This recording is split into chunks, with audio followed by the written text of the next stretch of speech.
दोस्तों, क्या हो अगर आपको एक ऐसी चीज़ मिल जाए जिसे आपको लगाना ना पड़े, बस आप मज़े से खाइए और आपके बालों में असर दिखना शुरू हो जाए, आपके बाल जड़ों से मजबूत हो जाएं और रीग्रोथ भी नज़र आए। जी हाँ, एकदम विजिबल रिज़ल्ट हैं।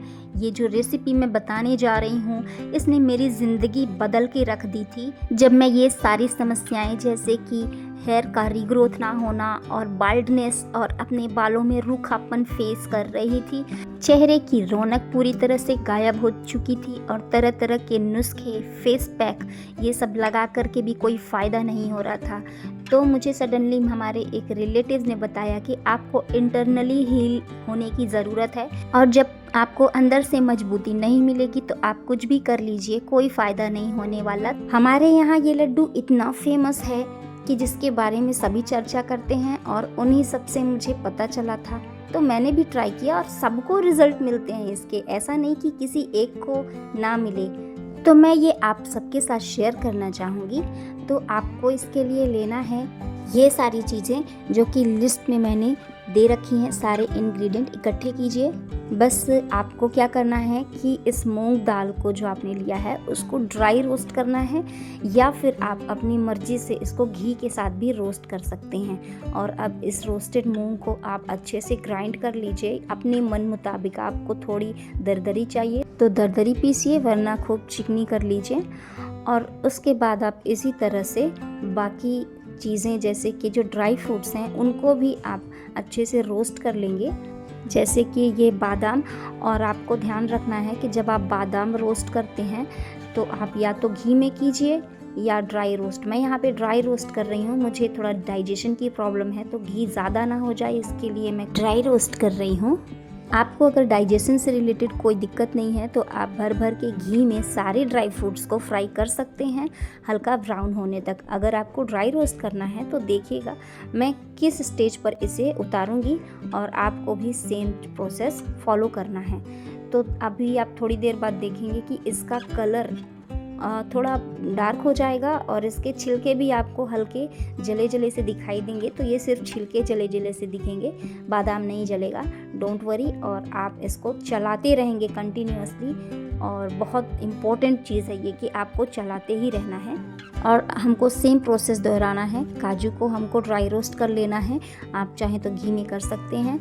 और ड्राई रोस्ट भी हमको इसके हल्के ब्राउन होने तक ही करना है। और आप प्रोसेस देखेंगे, सारी चीज़ें फॉलो कीजिए, पूरा वीडियो ध्यान से देखिए, कोई गलती ना हो जाए आपसे, वरना कुछ अगर बिगड़ता है तो फिर आप मुझे दोष देंगे। इसके लिए आप कंटिन्यू इत्मीनान से बैठ करके इसको देखिएगा। और देखिए आप काजू का कलर चेंज होते हुए देखेंगे। और अब जब ये इस स्टेज पे आ जाए तो आपको इसको निकाल लेना है, क्योंकि ज़्यादा रखेंगे तो इसमें कड़वापन आ जाता है। अब बारी है मखाने की, तो मखाना भी हम सेम दोहराएंगे। ये भी आपको हल्की आंच में सेकना है और थोड़ी थोड़ी देर में आपको चेक भी करते रहना है कि क्या इसमें क्रंच आ गया।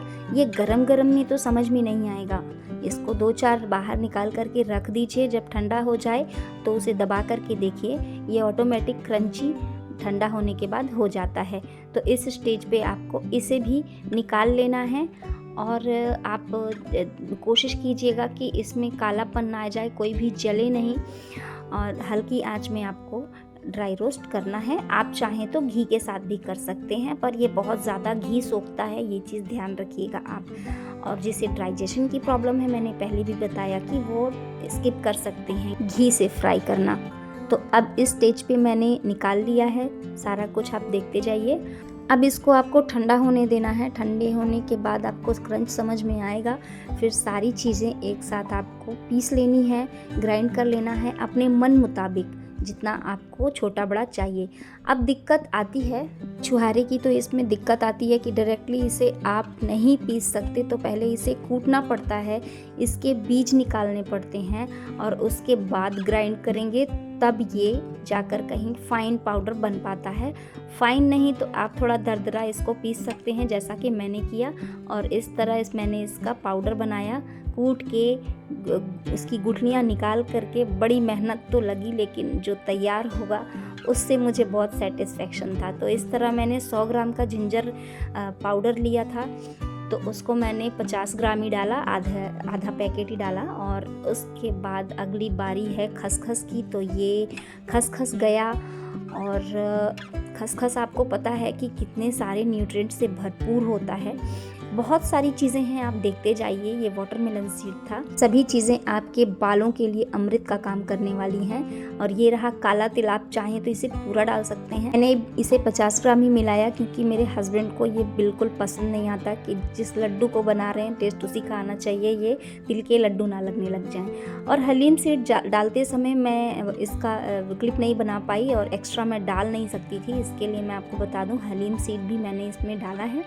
कोकोनट पाउडर आप अपनी मर्जी के मुताबिक डाल सकते हैं। अगर आपको इसका टेस्ट ज़्यादा पसंद है तो आप ज़्यादा मात्रा में डाल सकते हैं, वरना आप 50 ग्राम ही डालें, काफ़ी होगा।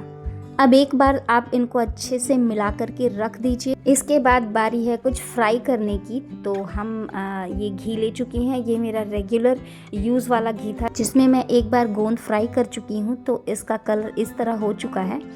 और आपको क्या करना है कि हल्के आंच में गोंद डालना है और इसको हल्की आंच में ही पकाना है।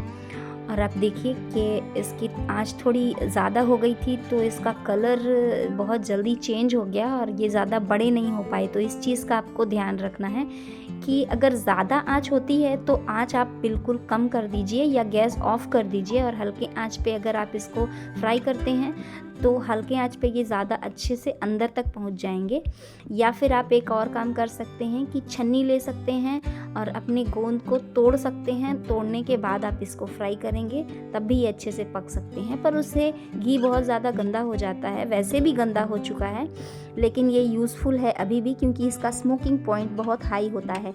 और अब जब गोंद को हमने फ्राई कर लिया है तो मैं इसे तोड़ करके छोटे छोटे पीसेस कर रही हूँ, क्योंकि कुछ तो इनमें से पके नहीं हैं, जिनको मैं छांटूंगी और उनको दोबारा से फ्राई करूँगी ताकि ये अंदर तक पक जाएं और जब हम लड्डू को खाएं तो वो दांतों में ना चिपकें। और जब ये चपक जाते हैं तो बड़ी मुश्किल से निकलते हैं, इसके लिए दिक्कत आती है। तो मुझे देखिए, मैं सारे गोंद छांट रही हूँ जो फर्स्ट में मैंने डाले थे और पक नहीं पाए थे। उनको मसल करके उनका ऊपर का खोल निकाल दूँगी और उसको फिर से मैं फ्राई करूँगी और उसको मैं फिर से उसमें वापस से डाल दूँगी मिक्सचर में और फिर से उसको मिला करके अच्छे से मैं रख दूँगी। तो अब बारी थी गुड़ का पाउडर मिलाने की।